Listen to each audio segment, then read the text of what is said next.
Body position is critical. You want to stand nice and tall and try not to crouch over the handlebars. This means you'll avoid the amount of space that you have to move around on the bike. Also remember to look ahead so you can see in good time the next obstacle you're about to tackle. Moving around the bike is essential to get your weight in the right place at the right time. Think of your hips being your weight, going from in the middle of the bike when you're in the ready position, to down and back, right down to the back wheel till you're almost touching your bum on the back tyre, and then up and forward a little bit in front of your seat. Obviously this is more restricted when you've got your seat really high, so bear in mind that you're just not going to be able to move quite as far. When you hit the brakes hard, the weight is getting sent forward towards the bars. Countering the braking forces by dropping your weight back behind the pedals and the bars is essential to keep your weight going down into the bike rather than up and over. With any relatively new disc brake, you should be able to use just one finger. Set your levers up so your one finger pulls right on the end of the lever. This will give you maximum leverage. You can get your finger comfortable so you can cover them at all times.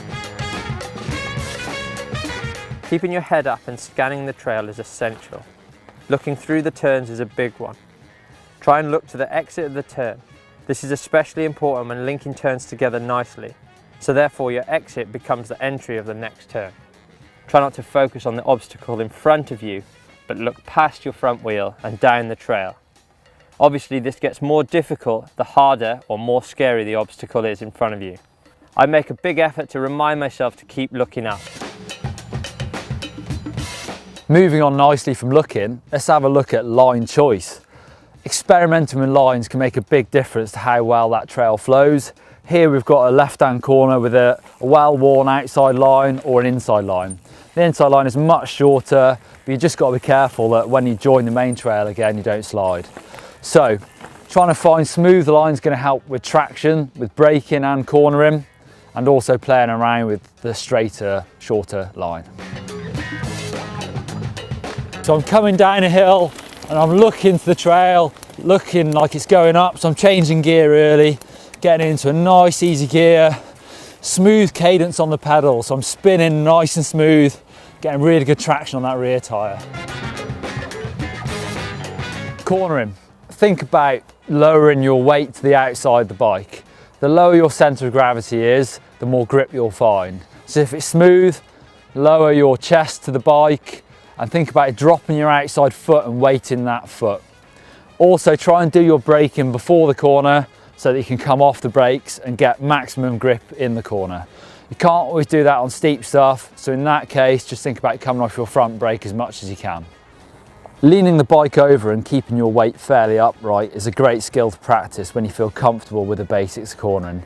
Think about bringing your hips to the outside of the saddle. Bike setup can make a big difference to how easy you find steep descents. Short stem, high bars, lower seat is all going to help get your weight behind the bike, essentially maintaining the ready position, because when you drop into the steep stuff, your centre of gravity will head towards the front wheel. Think about a plumb line from your hips. To maintain a balanced bike, you'll need to drop back on the bike. Lastly, this one isn't really a bike handling skill, but more of a mental approach to riding. Actually try and build confidence slowly, know your limits and actually know what to practice. Yeah, confidence is really important with any type of riding. So really look at obstacles that you know you can ride, build your confidence slowly, because if you crash, you're going to have to start again and build that whole process up. Cool, really important that.